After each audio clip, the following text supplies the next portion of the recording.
JonTron. 6 horrible boss battles! Yeah! Hello, my name is John, and I'm your stalworthy host. And I'm a little piggy. And I forgot to make an intro for this one. Ever played a game where there's a bad boss? Probably. Most likely. But enough about my balls! We're doing a video on bad... What's that? Number 6. Super Meat Boy!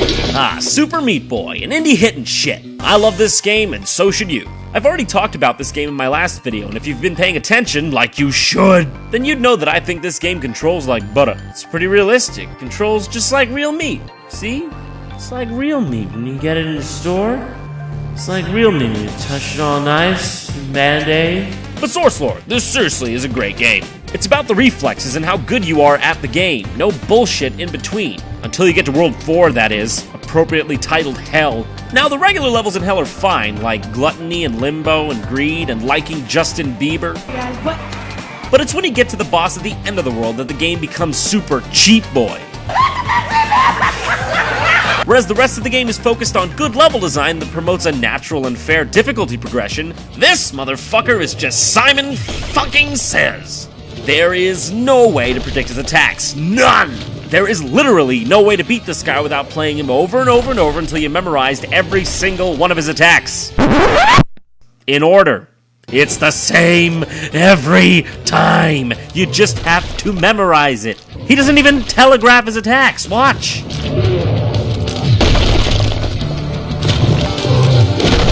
There's no way to see it coming, so what's the point? Left, right, head smash. Left, right, head smash. Left, right, left, right, head smash. What the hell? What's even the point? I know it's not that long of a boss battle, but shiz, man, it takes forever just to get through it. This is a blemish on an otherwise perfect game. Number 5. Majora's Mask. What can be said about this amazing game that hasn't already been said before? Oh yeah, the Jorg is a fucking asshole! Honestly, can you tell me something? Why does every Zelda game have to have a water temple? And why do they always have to suck so much? Ocarina of Time's water temple? I'd rather drown. Twilight Princess's water temple? I'd rather drown. And oh god, the Great Bay Temple from Majora's Mask. I'd rather drown. Freaking oh my god, that's another video though. Georg is the boss of the Great Bay Temple, and he's a fish with an attitude that smells like fish.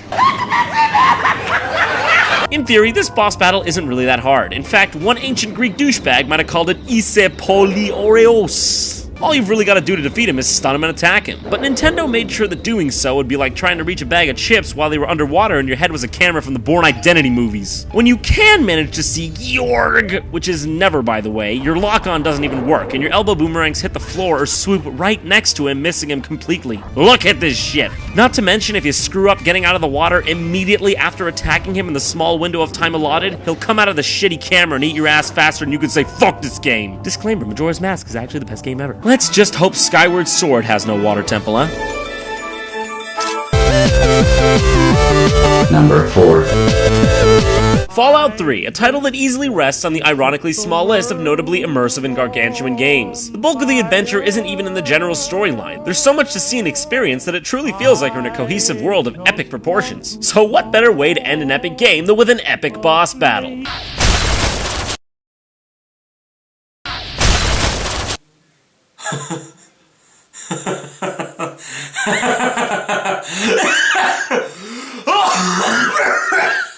Really? Really?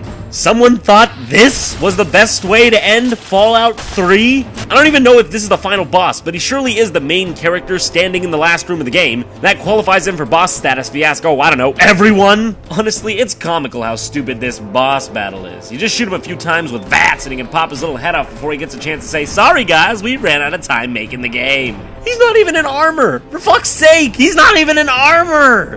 Whatever. You know what? I like this boss battle. It's hilarious. It's the fucking best. There it is. Above Jubilees. It's the best. It's not like the ending is any better either. You just walk into a chamber and kill yourself. The end. Well, unless of course you're like me, where you just send the girl in instead. Bye-bye, sweetie pumpkins.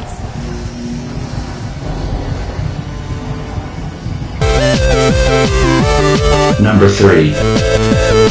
Oh yes, one of my favorites, Castlevania Lords of Plagiarism. A game that manages to take hundreds of elements from successful and fun games from recent history and suck the life out of them like some sort of pixelated succubus. I mean, the game was fine, the game was forgivable, until you hit one certain part, and you know what I'm talking about. I recently spoke of this as well. The Ice Titan, or should I say Lords of Shadow of the Colossus. If you're not convinced already that this is literally a carbon copy of the amazing Shadow of the Colossus, allow me to convince you further.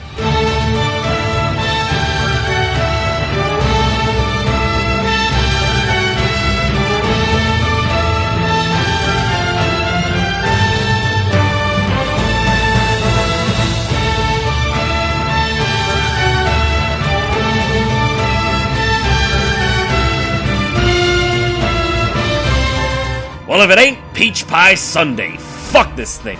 If it were actually as fun as then maybe I'd forgive it, but it's not only horrific, it's shiterific. In Shadow of the Colossus, all the controls are intuitive, and they make you feel as if you were actually clinging for dear life on the side of a massive rock-hard beast. In Lords of Shadow, however, all you're doing is holding the control stick in one direction while occasionally pushing R2 to hold on so you don't fall off. Only problem is, even if you let go when it says to, sometimes you fall off anyway and have to climb all the way back goddamn up. Oh yeah, and try dodging this.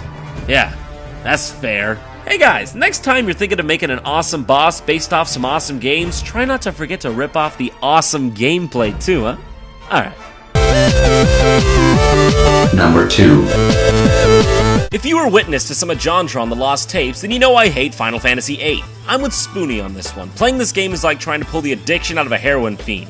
Hard and frustrating. And then you get to one certain boss. A boss that literally made me throw down my controller and say, that's it! Mobile Type fucking 8. Yeah, the name sure fits, cause I went mobile type and walked away from Final Fantasy VIII after this piece of shit. I'ma be honest, I didn't want to go all the way back through Final Fantasy VIII to capture this footage, so I just took some footage I found online. But it really doesn't serve my point very well, cause this person has like 1,000,000 health. I guess I just suck at micromanaging RPGs, cause my characters had like no health when I got to this point. I was really only mad at this boss, cause whenever you attacked it, it did counter damage to that was ridiculously powerful. But this guy doesn't seem to have a hard time beating it. So I guess I just suck.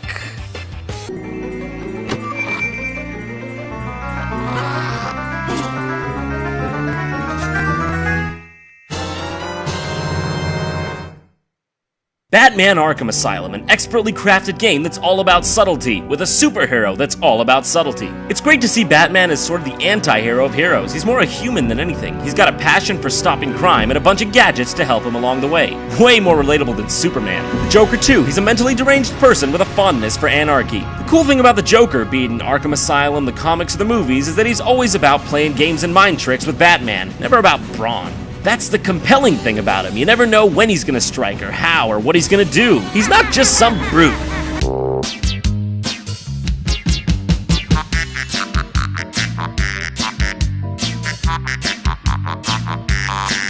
You've gotta be kidding me! What is this? What is this? The entire game, he's a tricky, interesting bastard, and at the last minute, this is the best that could be done? Anything would have been better than Joker on steroids! Anything! I'd rather fight a fucking fish tank with arms! Anything! This completely defeats the point of the Joker, and it really soured the game at the last minute for me. I didn't feel like I was foiling the plot of a deranged genius. I felt like I was playing fucking Gears of War. You know what? If a boss fight is put at the end of the game simply to be a cool boss fight at the end of the game, you might be doing some stuff for the wrong reason. Just saying. In short, this wasn't fun. This wasn't cool. I wanted Joker. I got God of War. Eidos, I was disappointed. That is all. Thanks for watching.